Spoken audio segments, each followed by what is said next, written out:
Social media social media जो है वो चर्चा का विषय बना हुआ है इन दिनों।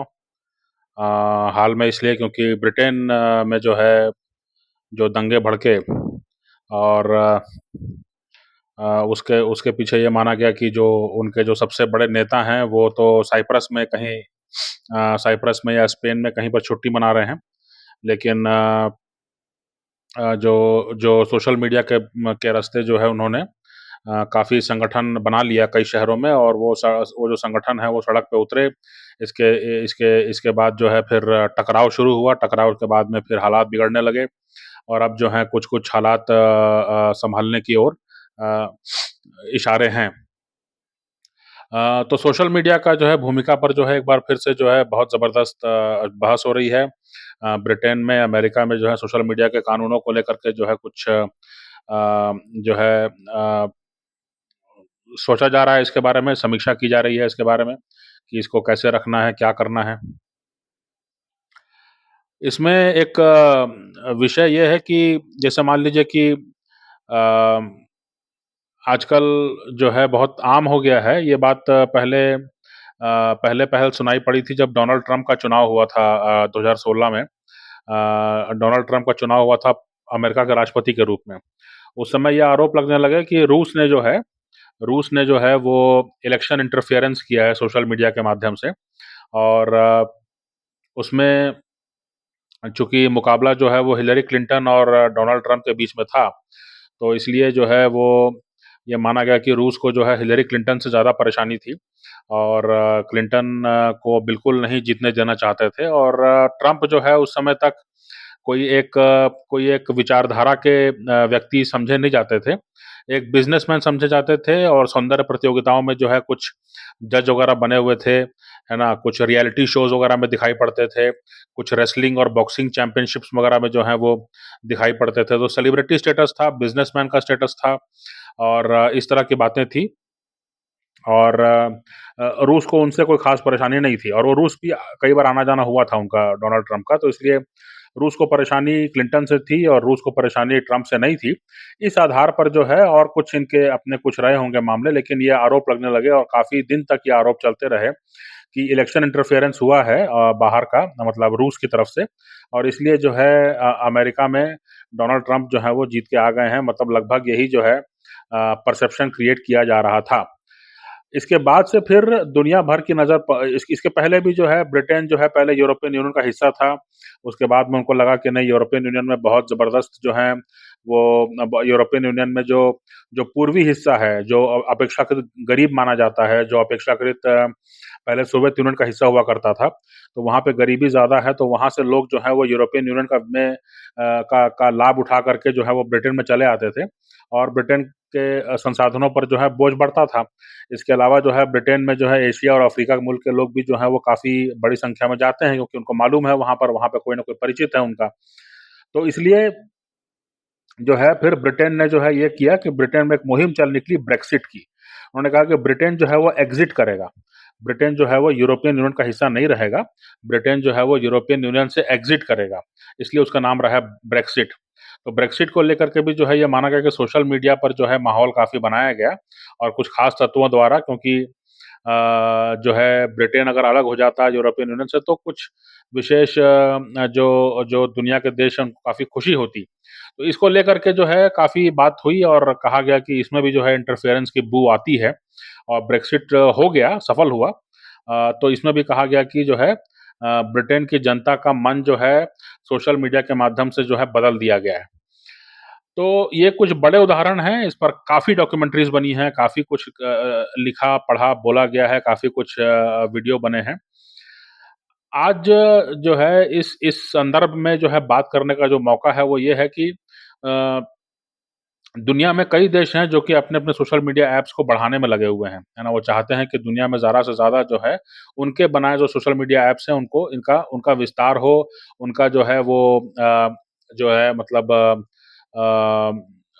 उसको इस्तेमाल ज़्यादा किया जाए और अक्रॉस द बोर्ड यानी कि अगर आप अगर आप जो हैं अपनी पर्सनल लाइफ़ शेयर करना चाहते हैं सोशल मीडिया पर तो उसके लिए अलग प्लेटफ़ॉर्म है। अगर आप कुछ लिखा-पढ़ी करना चाहते हैं, कोई आइडियोलॉजिकल बात करना चाहते हैं, कोई बिज़नेस प्रमोट करना चाहते हैं तो उसके लिए अलग प्लेटफ़ॉर्म्स हैं। और इन सारे प्लेटफ़ॉर्म्स को मिला कर के जो है एक एक बढ़िया डेटाबेस बन जाता है जिससे कि आपके बारे में बहुत कुछ जाना जा सकता है ना? तो एक तो ये है कि वो पर्सनल प्राइवेसी को कितना खतरा है और एक समुदाय के रूप में अगर कोई छोटा समुदाय हो तो उसके लिए कितना बड़ा खतरा है। इसको जो है कहीं न कहीं अब समाज के स्तर पे हमको आँकने की ज़रूरत है क्योंकि सरकार जो है वो अपने तौर पे काम करती होगी लेकिन सरकार का जो है वो आम तौर से जो नज़रिया रहता है वो राष्ट्रीय सुरक्षा का ही रहता है। तो राष्ट्रीय सुरक्षा और जो जो क्षेत्रीय अखंडता इस तरह की बातों को ही लेकर के वो ज़्यादातर परेशान रहते हैं। समाज के स्तर पर जो है अब एक बहस शुरू होनी चाहिए कि हमारे बारे में जो है विदेशों में कितनी जानकारी जा चुकी है। मतलब यहाँ के समाज के बारे में, यहाँ खान-पान के बारे में, यहाँ के रहन-सहन के बारे में, यहाँ की भाषा के बारे में, यहाँ मतलब कितना आपके बारे में जानना आसान हो गया है और उसको मैनिपुलेट करना कितना आसान हो गया है। अगर मैं आपके बारे में जानता हूँ, तो आपको मैनिपुलेट करना भी मेरे लिए उतना ही आसान हो सकता है। तो ये एक बड़ा मुद्दा है कि इसको समझने की ज़रूरत है कि जो है इसके बारे में कोई न कोई एक बहस होनी चाहिए, कोई न कोई एक जनता के सामने जैसे जैसे आपको बताया जाता है कि भई एक पॉल्यूशन की रिपोर्ट आती है, तो उसमें बताया जाता है कि भारत के इतने शहर जो हैं पॉल्यूशन में आगे हैं और फिर उसके आधार पर जो है मुहिम चलाई जाती है कि भई अब दिवाली में पटाखे मत चलाएँ, है ना? इस तरह की बातें कही जाती हैं।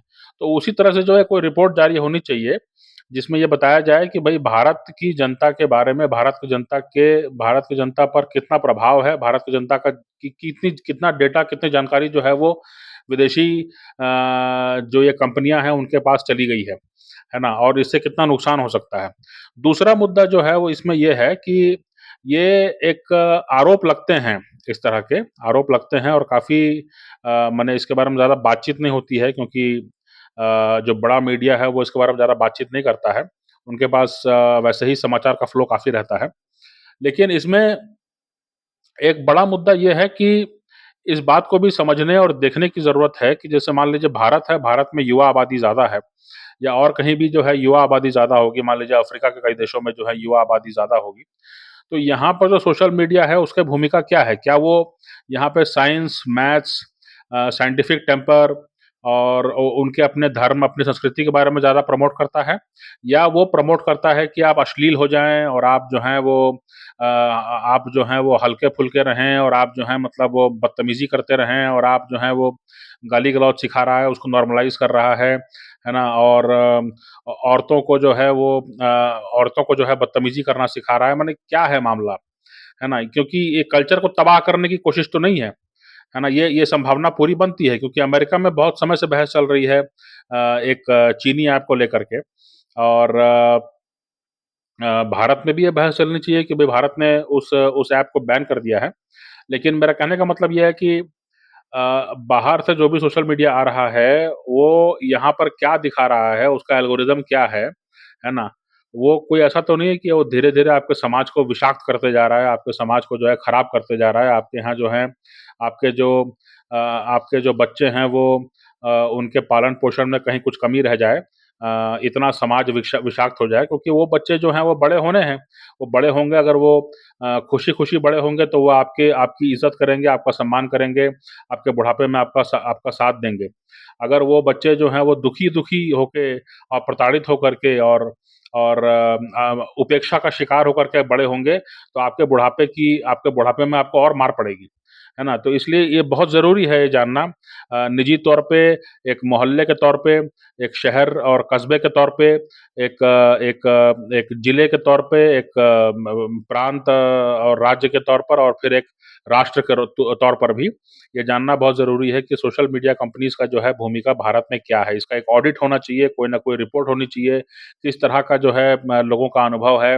लोग जो हैं वो सिर्फ़ मसखरी करना सीख रहे हैं, सिर्फ़ जो है वो बदतमीज़ी करना सीख रहे हैं, सिर्फ़ जो है वो सड़क के बीच में नाचना सीख रहे हैं जबकि पूरा हैवी ट्रैफ़िक हो या जो है वो सभी जो है वो बाइक पर अश्लील हरकतें करते हुए दिखना चाहते हैं या वो जो हैं वो कोई स्टंट करना चाहते हैं जिससे जल्दी वायरल हो जाए, या वो छत के ऊपर कहीं बहुत खतरनाक तरीके से जो है लटक करके वीडियो बना रहे हैं। ये इस तरह की चीज़ें बढ़ावा मिल रहा है समाज में, या फिर जो है समाज में जो है वो ये कि टेक्नोलॉजी को लेकर के और ग्रीन टेक्नोलॉजी को लेकर के और गर्मी जो प्रचंड बढ़ती जा रही है समाज में, कैसे जो है संभ्रांत लोग से लेकर के एक आम गरीब तक जो है वो कैसे जो है अपने आप को ठंडा रख सके, अपने आप को जो है वो उसको सर्वाइव कर सके।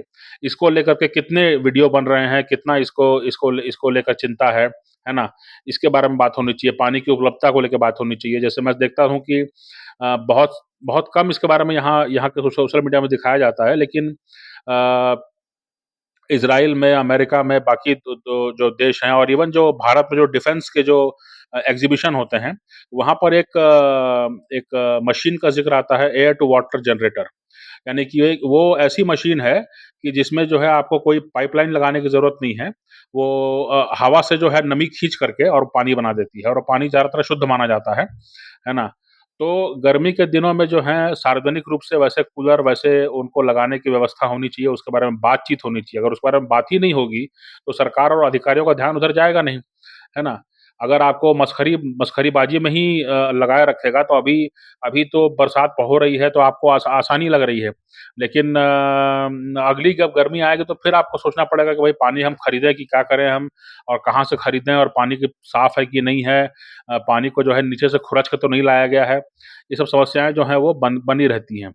तो कहीं न कहीं इसके बारे में हमको सोचने की ज़रूरत है कि भारत के सोशल मीडिया जितने अभी ऐप चल रहे हैं, जितने भी प्रचलित हैं, उनमें क्या कंटेंट को जो है ज़्यादा प्रमोट किया जाता है? क्या उसमें अश्लीलता को प्रमोट किया जा रहा है? क्या इसमें युवाओं को गैर ज़िम्मेदार बनाने की के कंटेंट को ज़्यादा प्रमोट किया जा रहा है? स्वास्थ्य को लेकर के क्या मुद्दे हैं? जैसे मैंने कम से कम जो है अभी कम से कम 2 बॉलीवुड अभिनेताओं का मैंने इंटरव्यू देखा अलग-अलग। इंटरव्यू पूरा नहीं देखा, लेकिन उसमें जो जो जो जो मैंने स्वास्थ्य को लेकर के जो एक शॉर्ट क्लिप बनाया था उन्होंने, उसी को हमने देखा। दोनों में जो है ये बात सामने आई कि वो दोनों जो हैं वो शाम को सूर्यास्त के बाद जो है वो ज़्यादा खाना-पीना नहीं नहीं करते हैं। है ना? सुबह तक। तो उनका माने बेसिकली ये है कि सूर्यास्त से लेके सूर्योदय से लेकर के सूर्यास्त के बीच में, यानी कि सनराइज़ से लेकर के सनसेट के बीच में जो है वो जो खाना खाते हैं, जो भी उनको खाने-पीने का होता है, और सूर्यास्त के बाद में वो खाना बंद कर देते हैं अगली सुबह तक। है ना? तो इससे उनको काफ़ी ऊर्जा महसूस होती है, उनका उनका स्वास्थ्य काफ़ी बेहतर है, वो काफ़ी ऊर्जा महसूस करते हैं, उनके उनके जो है बॉडी में जो है वो फ्लेक्सिबिलिटी ज़्यादा उनको महसूस होती है, उम्र का प्रभाव कम है, ऐसा सुनने को मिला। अब ये सही है कि गलत है, इसके बारे में जो है चर्चा होनी चाहिए समाज में। अगर ऐसी बात है तो इसके बारे में चर्चा होनी चाहिए, क्योंकि यहाँ पे लोग खा-खा के मर रहे हैं, जिसके पास पैसा है, और जिसके पास पैसा नहीं है वो 1 टाइम भी 2 टाइम भी नहीं खा पा रहा है ठीक से, है ना? तो जो मेहनतकश लोग हैं उनके लिए क्या होना चाहिए, जो जो जो सेलिब्रिटी लोग हैं जो कि बहुत सेडेंटरी लाइफ़स्टाइल गुज़ारते हैं, उनका क्या? तो इन सब पर बातें होनी चाहिए। हमारे जो लड़के-लड़की हैं वो जो हैं विज्ञान और गणित में पीछे मत रहें, क्योंकि उस ज़माने में जबकि ज़्यादातर सरकारी स्कूल नहीं होते थे, उस ज़माने में भी जो है इन लोगों ने जो है अपने अपनी दक्षता, अपनी प्रतिभा का जो है बढ़िया प्रदर्शन किया, और उसके बाद में ना सिर्फ़ भारत में, जबकि बाकी यूरोप और अमेरिका में भी जो है वो ढेरों टेक्नोलॉजी के इंस्टीट्यूट में जाकर के उन्होंने अपने झंडे गाड़े, है ना? अब आज के दौर में जो है इनको मसखरा बनाया जा रहा है सोशल मीडिया के इस्तेमाल से, और इनको बर्बाद किया जा रहा है, इनको एक तरह का नशा दे दिया गया है ना? तो इस पर चिंता होनी चाहिए, इस पर समाज के बीच में चिंता होनी चाहिए। सरकार से मेरी कोई उम्मीद नहीं है इसमें, सरकार का अपना एक नज़रिया होता है, राष्ट्रीय सुरक्षा और क्षेत्रीय अखंडता और इस तरह की चीज़ों को देखती है वो। लेकिन समाज के तौर पर जो है इस पे चर्चा होनी चाहिए, और इस पर जो है कुछ अभियान या कुछ इस पर शुरू होना चाहिए, कुछ ऑडिट वगैरह, है ना? तो एक ऑडिट की जो है मेरे ख़्याल से ज़रूरत है, और मैं समझता हूँ कि आप लोग भी ज़रूर सहमत होंगे इस बात से।